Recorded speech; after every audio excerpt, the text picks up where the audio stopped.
In the middle of the Pacific Ocean lies the Philippines, a country often called the land of 1,000 islands, with more than 7,000 beautiful islands to its name. Known for its stunning landscapes and the warm, welcoming smiles of its people, the country also has a hidden side that few outsiders ever see. While the Philippines is frequently hit by natural disasters like typhoons, earthquakes, and volcanic eruptions, it's poverty and economic inequality that truly weigh people down. In the overcrowded slums, thousands of families depend on trash for survival, eating scraps others have thrown away. Children grow up on the streets, hustling to survive while facing constant risks of exploitation. Incredibly, there's even a village where the living and the dead share the same space. The country is also known for its unique laws, like a nationwide ban on divorce, something almost unheard of in today's world. Add to that its contribution to plastic waste, and the Philippines has become one of the biggest polluters of the world's oceans.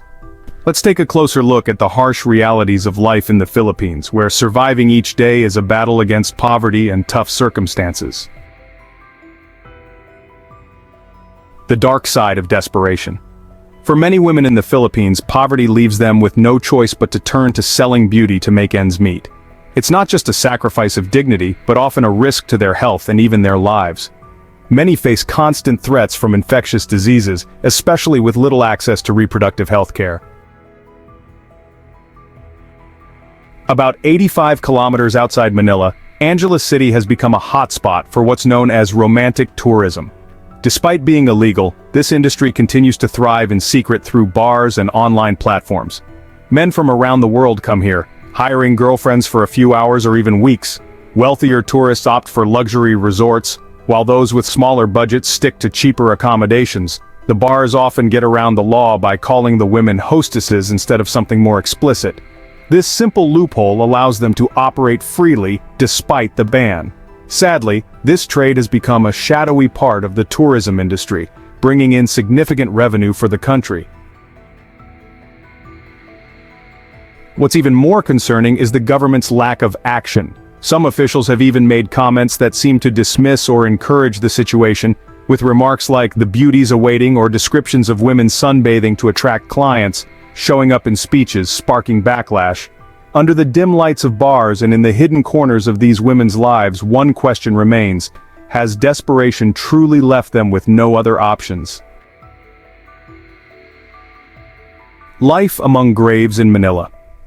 Manila, the capital of the Philippines, is one of the most densely populated cities in the world. Thousands of people migrate here from rural areas in search of work, but harsh realities often leave many unemployed and without money for rent. Many are forced to establish communities within public cemeteries. Here, graves become the foundations for makeshift shelters. Families set up tents on tombs, living amidst millions of gravestones without electricity, clean water, or proper sanitation.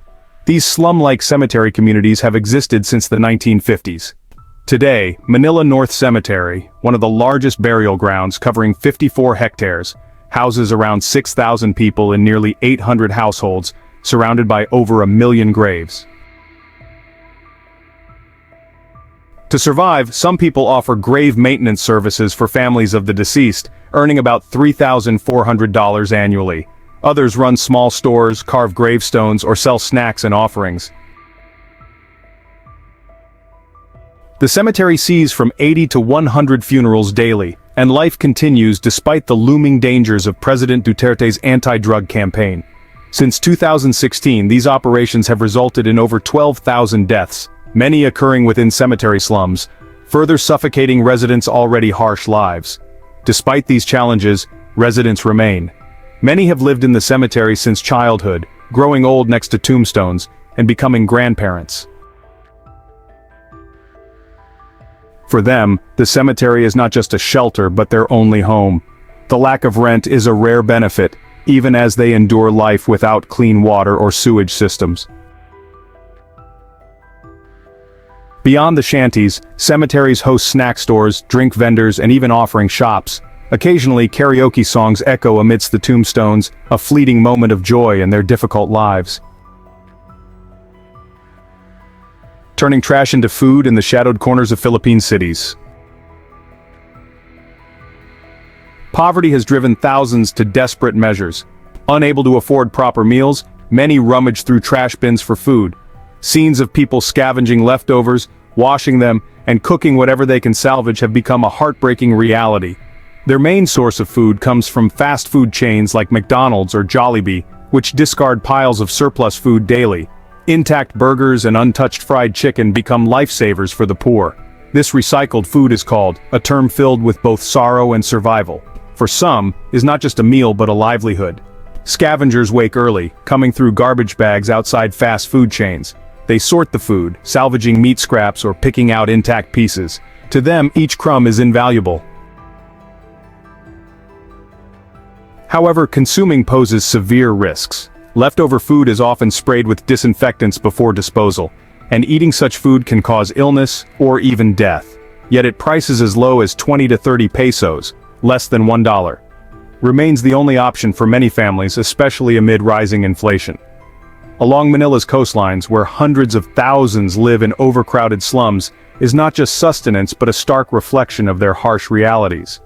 For the poor, scavenging leftovers is not a choice but a necessity. Would you dare to try a plate of? Share your thoughts. Street children in the Philippines, stolen childhoods. On the bustling streets of the Philippines, the sight of frail, ragged children begging has become all too common. In Manila alone, an estimated 30,000 children live on the streets. Some beg, others take on dangerous labor to survive, while a tragic number are coerced into criminal gangs, exploited for illegal activities. The causes of this crisis are complex. Overpopulation is a significant factor, rooted in traditions of large families.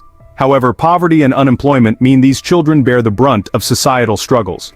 Corruption, social inequality, and frequent natural disasters also push countless families into despair, leaving their children homeless. Street life exposes these children to countless risks: illness, hunger, illiteracy, and abuse. Many have never been to school, can't read, and lack any hope of changing their futures. Some suggest population control policies as a solution, yet even current measures fail to address the issue adequately. Government-run rehabilitation centers for street children often worsen their plight, offering conditions harsher than life on the streets. Overcrowding worsens the crisis, driving more children into poverty and increasing crime rates. These unprotected children are caught in a cycle of poverty and violence, leaving society to question: is there still hope for these stolen childhoods? The Philippines is one of Southeast Asia's fastest-growing economies, yet this growth has bypassed millions of Manila's residents, who are crammed into dilapidated slums. With over 58,000 migrants flocking to the capital, around 105,000 end up in makeshift shelters plagued by waste, pollution, and constant threats of natural disasters. In Piqual district, one of Manila's most notorious slums, rickety homes teeter along foul-smelling canals. Each house, no bigger than a small room, crams in families of 4 to 6, serving as their kitchen, bedroom, and living area. Residents endure the sweltering 32 degrees Celsius summer heat amidst frequent fires, unable to leave because they have nowhere else to go. Most slum dwellers survive by scavenging.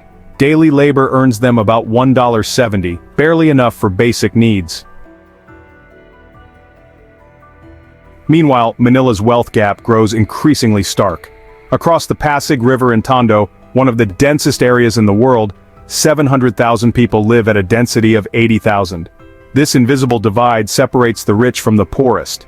According to a 2018 Philippine Statistics Authority report, over 21% of urban Filipinos live in poverty. For them, every day is a battle for survival. Slums like Piqual and Tondo stand as living evidence of deep-seated social injustices in the country. Gang-related crime in the Philippines is escalating, creating an increasingly unmanageable crisis. Criminal syndicates not only exploit, but also coerce the destitute into their operations. Drug trafficking is rampant, and organized crime continues to expand. The crime rate is so high that law enforcement often seems powerless to counteract this wave. Regions such as the Sulu Archipelago and southern Sulu Sea are hotspots for violence, often targeting foreign nationals. Public incidents, including shootings and arson, like an attack at a Manila casino, further heighten insecurity. Poverty and lack of opportunities have driven many women into exploitative professions, risking the spread of diseases like those prevalent in Southeast Asia, including Thailand, Vietnam, and the Philippines. A visit to Manila's slums reveals this grim reality. Dilapidated homes and bleak storefronts highlight the daily struggles of the poor who live under constant threat from gangs. For them, hope for a better life feels like a distant dream. Prisons in the Philippines, especially those in Manila, symbolize extreme harshness. Overcrowding has pushed living conditions to a breaking point. Cramped cells often house double, even quintuple, their intended capacity. Inmates endure overcrowding, lack of beds, and dire sanitation conditions. Meals are meager, nutritionally inadequate, and occasionally unhygienic. Danger looms daily for prisoners. Fights and violent incidents are common, fueled by the abundance of improvised weapons. To survive, inmates band together into gangs, creating a conflict-ridden and complex social hierarchy within the prison walls. Quezon City Jail, built 60 years ago to accommodate 800 people, now holds 3,800 inmates. The extreme overcrowding has turned it into a living nightmare, with prisoners taking turns sleeping on staircases, basketball courts, or any available narrow space. Some resort to hanging hammocks in hallways to find a place to rest. Sanitation is a major challenge, with hundreds sharing a single bathroom. Prisoners bathe in water previously used for laundry, and dining areas are alarmingly close to personal hygiene spaces. Such cramped and unsanitary conditions increase the risk of disease, while food scarcity and contamination, complete with uninvited guests like insects, add to the misery. Managing prisons in the Philippines is a Herculean task. Many prisons have become hubs for smuggling weapons and contraband, exacerbating instability. Weak governance and dilapidated facilities compound the issue, trapping thousands of inmates in hellish living conditions. The ban on divorce in the Philippines. The Philippines is one of only 2 countries in the world, alongside Vatican City, without a divorce law. Couples can only legally separate, allowing them to live apart and split assets, but remarriage remains prohibited. This makes ending a marriage extremely challenging, particularly for those in abusive or loveless relationships. Ending a marriage legally involves a lengthy and expensive judicial and ecclesiastical process, often costing over $10,000 with no guarantee of success. As a result, some opt for extreme measures like leaving the country to obtain a divorce abroad, hoping the verdict will be recognized in the Philippines. The main reason for the divorce ban lies in the deep-rooted influence of Catholicism.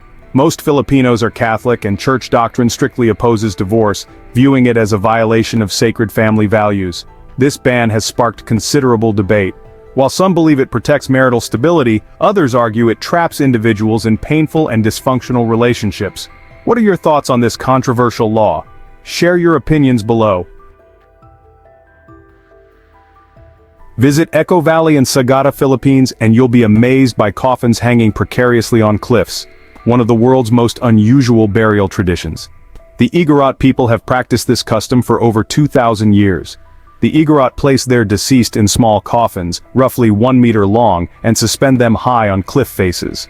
To fit the bodies, they often have to be bent to fit into the compact coffins. This tradition is believed to aid the soul's journey to heaven and protect the remains from animals and floods. A unique feature of these coffins is that they are carved from solid tree trunks rather than being made from joined wooden planks. Interestingly, the Igorot people often prepare their own coffins while they are still alive, ensuring they can be buried in the traditional way when they pass. These coffins are then securely fastened to the cliff faces using sturdy support beams. Although this practice has diminished over time, small groups still maintain it, albeit with larger coffins and without bending the deceased's bodies.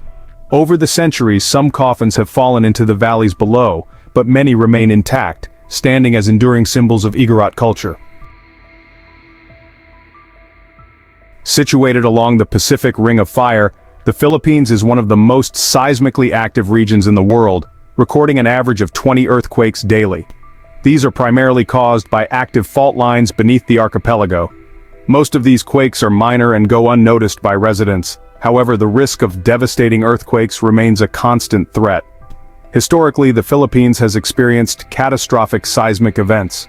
For instance, the 1976 Moro Gulf earthquake with a magnitude of 7.9 triggered a tsunami reaching 9 meters, causing thousands of deaths and widespread destruction.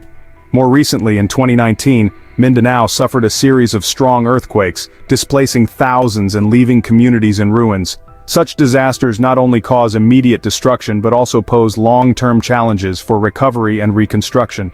Despite their familiarity with earthquakes, past tragedies remind Filipinos of nature's unpredictability and the importance of emergency preparedness. A 2021 study by Ocean Cleanup revealed that the Philippines is the world's top contributor to marine plastic waste. The Pasig River, flowing through Manila and into Manila Bay, is one of the most polluted rivers globally. Once pristine beaches are now littered with plastic waste, painting a grim picture for visitors. This crisis stems from several factors: poor waste management, insufficient landfills, limited recycling facilities, and poverty. The Department of Environment and Natural Resources estimates that the country generates 61 tons of waste daily, with 24% being plastic. The situation is getting worse, especially in the floating villages, a unique cultural feature of the Philippines. These villages now resemble floating trash islands, as residents have to live amidst pollution due to the lack of waste management systems and the widespread habit of littering. In Manila, the most populous city in the country with over 14 million people, only about 60% of waste is collected and processed daily, according to a 2022 report by the World Bank. This has caused the plastic pollution problem to worsen, but it seems that the residents have become accustomed to this reality. What do you think about this situation? Are there any solutions to save the oceans and the lives of the people here? Please share your thoughts. The Kingdom of Volcanoes. Dubbed the Kingdom of Volcanoes, the Philippines boasts approximately 300 volcanoes, making it a standout in Southeast Asia. Located on the Pacific Ring of Fire, it is home to some of the region's most iconic volcanoes. Of these, 22 remain active, primarily on Luzon Island. Notable names like Pinatubo, Mayon, Taal, Hibok-Hibok, and Canlaon are famous for their inspiring landscapes and powerful eruptions. Mount Taal, located in Batangas Province, is among the world's decade volcanoes, those needing close monitoring due to their potential danger. Throughout history, Philippine volcanoes have left indelible marks. The 1991 eruption of Mount Pinatubo unleashed a massive ash cloud, temporarily cooling global temperatures. More recently, Mount Taal's 2020 eruption displaced over 300,000 people and caused extensive damage. Camiguin Province, one of the smallest in the country, uniquely hosts 7 volcanoes, showcasing its remarkable geography. Living amidst this volcanic landscape is both a challenge and a source of pride for Filipinos. What do you think about life in this dangerous yet captivating place? Please share your thoughts. The Philippines, a global nursing powerhouse. The Philippines has long cemented its status as the world's leading supplier of trained nurses. Statistics show that 1 in 4 foreign nurses globally hails from the Philippines, a testament to the country's top-tier nursing education. Filipino nurses are highly sought after for their proficiency in English, the nation's second official language. Nursing students here receive not only professional training but also the skills needed to adapt seamlessly to international work environments. Filipino nurses, global healthcare heroes. In 2018, before the COVID-19 pandemic, around 16,000 Filipino nurses officially migrated for work abroad. The real figure is likely higher, as many take informal routes to become healthcare workers overseas. Regardless of how they migrate, Filipino nurses are renowned for their dedication, hard work, and willingness to take on challenging roles.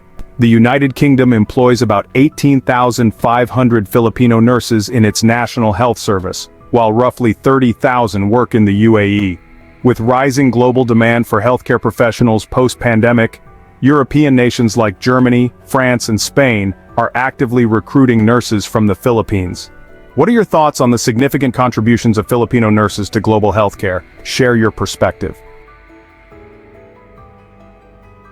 Weddings in the Philippines are not only a celebration of two people coming together but also showcase unique and meaningful traditions. One such tradition is throwing rice at the newlyweds as they exit the church. This is a way for friends and family to wish the couple prosperity and good luck. The tradition has its roots in China, where rice is considered a symbol of wealth and fertility, and it was later incorporated into Filipino culture by immigrants. But the traditions don't stop there. Filipino weddings are also famous for the bride's race to grab the groom's shoes placed at the end of the aisle. This game, called the Ellis race, symbolizes good fortune and the bride's eager anticipation for their new life together. This fun tradition is believed to date back to the Spanish colonial era and remains an essential part of Filipino wedding ceremonies. Of course, no Filipino wedding is complete without a whole roasted pig. The pig is slow cooked over an open flame until the skin turns crispy and golden, while the meat inside remains tender and juicy. Not only is this dish delicious, but it also creates a festive atmosphere. It is typically served with a special dipping sauce made from vinegar, soy sauce, and garlic, and is eaten with rice or vegetables. These customs not only give Filipino weddings their distinct charm, but also leave a lasting impression on everyone who attends. How do you feel about these interesting traditions? Feel free to share your thoughts. The Philippines, a country with 7,641 islands, is a natural treasure trove offering diverse and captivating landscapes. From sprawling white sand beaches and vibrant coral reefs to majestic mountain ranges and lush tropical forests, it's a paradise for nature lovers and explorers alike. Despite the vast number of islands, only around 2,000 are inhabited. The remaining islands are like hidden gems, offering a peaceful and pristine atmosphere where life is closely connected to the sea, fishing, and local culture. This is why the Philippines attracts millions of tourists each year. Among its many islands, Boracay stands out with its silky white sand beaches, crystal clear waters, and lively nightlife. Palawan is often described as paradise with its small coves, transparent waters, and rich ecosystem. Other notable destinations include El Nido, Bohol, and Siargao, each offering unforgettable travel experiences with stunning natural beauty, exciting water sports activities, and rich local culture. The people of the Philippines are known for their friendliness, optimism, and love for others. According to a Gallup World poll, the Philippines is the most beloved country in the world, with 93% of its population feeling loved every day. Additionally, the country has a literacy rate of 94%, and 70% of the population is fluent in English, making the Philippines the sixth largest English-speaking nation globally. With its breathtaking scenery and warm-hearted people, the Philippines is not only an ideal tourist destination but also a place where you can connect with nature and the local community. Are you ready to explore this land of 1,000 islands? We've just explored some fascinating aspects of life in the Philippines. What impressed you the most? Have you ever been to this country? Feel free to share your thoughts in the comments section. Thank you for watching. Don't forget to like, share, and subscribe to our channel so you won't miss any exciting content in the future. See you in the next video.